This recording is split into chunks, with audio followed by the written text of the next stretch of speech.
तो चलिए बात करते हैं भारत के इतिहास की। ये ना एक महासागर जैसा है जिसमें अनगिनत कहानियां हैं।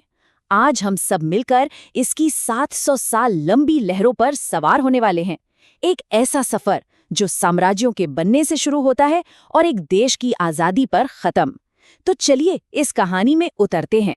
700 साल, सोच कर देखिए कितना लंबा वक्त होता है ये। कितनी ही पीढ़ियां इस दौरान आई और चली गईं। ये कहानी है सुल्तानों की, फिर बादशाहों की, और फिर एक ऐसी ट्रेडिंग कंपनी की जिसने धीरे धीरे पूरे सब कॉन्टिनेंट पर ही कब्जा कर लिया। तो सवाल ये है कि सत्ता का ये ताज एक सिर से दूसरे सिर तक पहुंचा कैसे? तो ये है पावर के ट्रांसफर की पूरी चेन। देखिए, 1206 में दिल्ली सल्तनत ने एक नई नींव रखी। फिर 1526 में आए मुगल और उन्होंने इस एम्पायर को एक अलग ही लेवल पे पहुंचा दिया। 1858 आते आते ब्रिटिश राज ने इसे पूरी तरह अपने शिकंजे में ले लिया और फिर 1947 में सदियों की लड़ाई के बाद ये पावर वापस आई लोगों के हाथों में। हर मोड़ कहानी का एक नया चैप्टर था। तो चलिए कहानी को एकदम शुरू से शुरू करते हैं। पहला चैप्टर, सुल्तान, संत और सिंथेसिस। मतलब एक ऐसा दौर जब एक तरफ तलवारें चल रही थीं तो दूसरी तरफ नए नए आइडियाज भी जन्म ले रहे थे। और इसी माहौल में दिल्ली सल्तनत भारत की पहली बड़ी सेंट्रलाइज्ड पावर बनकर उभरी। अच्छा, एक हमलावर और एक शासक में क्या फर्क होता है? देखिए, महमूद गजनवी जैसे लोग आए, उन्होंने मंदिरों से धन दौलत लूटी और वापस चले गए। उनका मकसद बस यही था। लेकिन मोहम्मद गौरी का इरादा कुछ और ही था। वो सिर्फ लूटने नहीं आया था, वो यहीं बसकर एक किंगडम बनाना चाहता था। और बस इसी एक इरादे ने भारत के इतिहास का पूरा रुख ही बदल दिया। तो गौरी के बाद उसके एक कमांडर कुतुब उद्दीन ऐबक ने दिल्ली सल्तनत की नींव डाली। और फिर अगले 300 सालों में 5 अलग-अलग डायनास्टीज आईं और गईं। गुलाम वंश, खिलजी, तुगलक, लिस्ट लंबी है, लेकिन एक चीज थी जो कभी नहीं बदली, पावर का सेंटर, दिल्ली। जो आज भी भारत का दिल है, वो उसी वक्त से पावर का सिंबल बन गई थी। और जानते हैं इस दौर की सबसे दिलचस्प बात क्या थी? ये थी कि जो रूलर्स बाहर से आए थे वो सिर्फ रूलर्स बनकर नहीं रहे, वो यहीं की मिट्टी में, यहीं के कल्चर में घुल मिल गए। सोचिए, दरबार में फारसी बोली जाती थी और आम लोग अपनी लोकल भाषाएं बोलते थे। इनके मिलने से उर्दू जैसी एक खूबसूरत जबान बनी। ठीक वैसे ही आर्किटेक्चर में मेहराब और गुंबद आए और इंडियन स्टाइल का हिस्सा बन गए। ये एक नया मिला जुला इंडो इस्लामिक कल्चर था जो पनप रहा था। और एक तरफ जब दिल्ली के तख्त के लिए सियासी खेल चल रहे थे तो दूसरी तरफ गलियों और गांवों में एक अलग ही क्रांति हो रही थी। एक साइलेंट रेवोल्यूशन, विचारों की क्रांति। कबीर और नानक जैसे संत और रूमी जैसे सूफी, ये लोग धर्म के बाहरी दिखावे पर सवाल उठा रहे थे। इनका मैसेज बहुत सिंपल था, इंसानियत सबसे ऊपर है। जैसा कबीर ने कहा, मंदिर जाओ या मस्जिद, अगर अंदर का इंसान नहीं बदला तो सब बेकार है। ये सिर्फ कविताएं नहीं थीं, ये बराबरी और प्यार का एक बहुत पावरफुल मैसेज था। लेकिन देखिए, कोई भी एम्पायर हमेशा के लिए तो नहीं रहता। दिल्ली सल्तनत भी कमजोर पड़ने लगी थी और उसकी इन्हीं दरारों से एक नए साम्राज्य का उदय हुआ। एक ऐसा एम्पायर जो अपनी शान और शौकत के लिए आज भी दुनिया भर में जाना जाता है।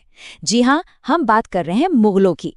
पर सवाल ये है कि इस चमक दमक के पीछे कौन सी कमजोरियां छिपी थी? जरा एक सीन इमेजिन कीजिए। एक तरफ है लड़ाई के मैदान के पुराने खिलाड़ी, विशालकाय हाथी, और दूसरी तरफ है एक नई, एकदम डेंजरस टेक्नोलॉजी, तोपें। अब सोचिए, जब ये दोनों आमने सामने आएंगे तो क्या होगा? 1526 में इसी एक सवाल ने भारत का भविष्य तय कर दिया, जब बाबर ने इसी टेक्नोलॉजी का इस्तेमाल करके सल्तनत की चूलें हिला दी। और नतीजा ये हुआ कि 1526 में पानीपत की पहली लड़ाई ने इतिहास का पन्ना ही पलट दिया। दिल्ली सल्तनत अब खत्म हो चुकी थी और मुगल साम्राज्य का सूरज उग रहा था। ये वो दौर था जिसने दुनिया को ताजमहल जैसी बेमिसाल इमारतें दी। मुगल एम्पायर को समझने के लिए 2 बादशाहों को समझना बहुत जरूरी है। एक तरफ थे अकबर। उनकी पॉलिसी थी सुलह-ए-कुल, मतलब सबके साथ शांति। उन्होंने अलग अलग धर्मों और कल्चर्स को साथ जोड़ा और एक बहुत मजबूत सिस्टम बनाया। और फिर दूसरी तरफ थे उनके परपोते औरंगजेब। उनकी नीतियां काफी सख्त थीं, वो लगातार लड़ाइयां लड़ रहे थे। हाँ, उनके दौर में एम्पायर अपने सबसे बड़े साइज तक पहुंचा, लेकिन साथ ही उन्होंने अनजाने में विरोध के वो बीज भी बो दिए जो बाद में एम्पायर के पतन की वजह बने। तो औरंगजेब के समय में मैप पर तो मुगल साम्राज्य सबसे बड़ा दिखता था, लेकिन असल में ये एक ऐसे विशाल पेड़ जैसा था जिसकी जड़ें अंदर से खोखली हो रही थी। बाहर से बहुत शानदार पर अंदर से कमजोर, और इसी कमजोरी ने एक नई ताकत के लिए दरवाजा खोल दिया। एक ऐसी ताकत जो जमीन से नहीं, समंदर के रास्ते आई थी। और यहीं से कहानी का तीसरा चैप्टर शुरू होता है, ट्रेडर्स से रूलर्स तक। मुगल एम्पायर कमजोर हो रहा था और इसका फायदा उठाने के लिए यूरोप से व्यापारी भारत आने लगे। शुरू में तो वो मसाले और कपड़े खरीदने आए थे, लेकिन बहुत जल्द उनकी नज़र यहाँ की दौलत से हटकर यहाँ की सत्ता पर टिक गई। और इन सब में सबसे शातिर और सबसे पावरफुल साबित हुई ब्रिटिश ईस्ट इंडिया कंपनी। जरा सोचिए, एक प्राइवेट कंपनी है जिसकी अपनी आर्मी है, जो राजा महाराजाओं के साथ ट्रीटी साइन कर रही है और लोगों से टैक्स भी वसूल रही है। ये ट्रेडिंग कंपनी नहीं थी, ये व्यापार के नकाब में एक पूरा एम्पायर था। अब देखिए, ब्रिटिश रूल अपने साथ मॉडर्निटी का एक वादा लेकर आया। जैसे रेलवे लाइंस बिछाई गईं, हजारों मील दूर तक मैसेज भेजने के लिए टेलीग्राफ आया, एक नया लीगल सिस्टम बना। ये सब सुनने में तो बहुत अच्छा लगता है, लेकिन इस तथाकथित तरक्की की असली कीमत क्या थी? और कीमत बहुत बहुत भारी थी। ये जो ट्रेनें थीं, ये भारत से कच्चा माल इंग्लैंड ले जाती थीं और वहां से बना बनाया सामान वापस यहाँ लाकर बेचती थीं। नतीजा, इंडिया के लोकल उद्योग धंधे तबाह हो गए। किसानों को खाने के अनाज की जगह नील और कपास उगाने पर मजबूर किया गया, जिससे भयानक अकाल पड़े और लाखों लोग मारे गए। तो ये प्रोग्रेस नहीं था, ये एक सोचा समझा एक्सप्लॉयटेशन था। और जब जुल्म और शोषण की हदें पार हो गई, तो 100 साल से दबा हुआ गुस्सा एक ज्वालामुखी की तरह फूट पड़ा। ये था 1857 का महाविद्रोह, इंडियन हिस्ट्री का एक बहुत बड़ा टर्निंग पॉइंट। इस विद्रोह ने कंपनी राज को तो जड़ से उखाड़ फेंका, लेकिन इसके बाद भारत सीधे ब्रिटिश क्राउन के कंट्रोल में आ गया। वो जो चर्बी वाले कारतूस की कहानी है, वो तो बस एक चिंगारी थी। असली ईंधन तो था पिछले 100 सालों से जमा हो रहा गुस्सा। तो ये कोई अचानक हुई घटना नहीं थी, ये ब्रिटिश पॉलिसीज के खिलाफ सालों से जो गुस्सा पनप रहा था, उसका नतीजा था। तो इस विद्रोह का सीधा नतीजा क्या हुआ? ईस्ट इंडिया कंपनी को खत्म कर दिया गया और भारत अब ऑफिशियली ब्रिटिश एम्पायर का हिस्सा बन गया, सीधा क्वीन विक्टोरिया के अंडर। मतलब अब इंडिया पर शासन एक कंपनी नहीं, बल्कि लंदन में बैठी सरकार कर रही थी। और यहीं से शुरू हुआ ब्रिटिश राज का दौर, जो अगले 90 साल तक चला। 1857 के विद्रोह को तो अंग्रेजों ने बड़ी बेरहमी से कुचल दिया, लेकिन वो आज़ादी की एक ऐसी चिंगारी भड़का गया जो अब बुझने वाली नहीं थी। और यहीं से शुरू हुआ आज़ादी का एक लंबा सफ़र। लेकिन इस बार की लड़ाई पहले से कहीं ज़्यादा ऑर्गेनाइज्ड और स्ट्रैटेजिक होने वाली थी। ये जो आज़ादी की लड़ाई थी, इसने भी वक्त के साथ कई रूप बदले। शुरुआत हुई 1885 में इंडियन नेशनल कांग्रेस की विनम्र मांगों और पिटिशन से। फिर बाल गंगाधर तिलक जैसे लीडर्स ने कहा, नहीं, स्वराज मेरा जन्मसिद्ध अधिकार है। फिर एक दौर आया भगत सिंह जैसे क्रांतिकारियों का, जिन्होंने बम और पिस्तौल का रास्ता चुना।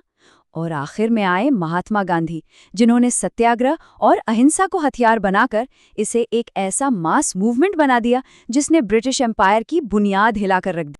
और अब हम इस कहानी के आखिरी और शायद सबसे दर्दनाक चैप्टर पर आ गए हैं।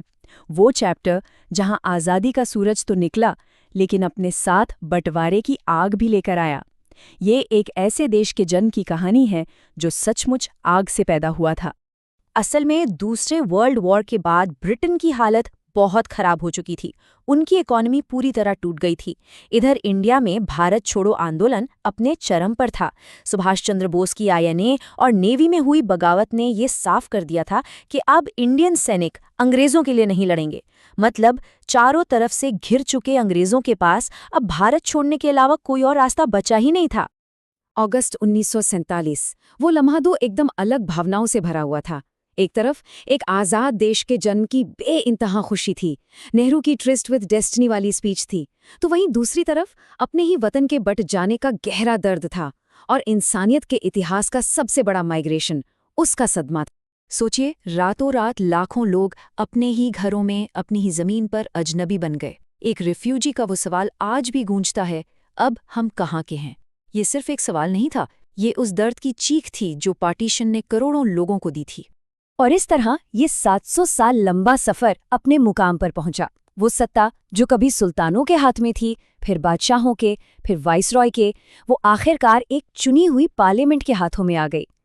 राजशाही से लेकर लोकतंत्र तक का ये चक्र अब पूरा हो चुका था। तो ये थी कहानी 700 सालों की।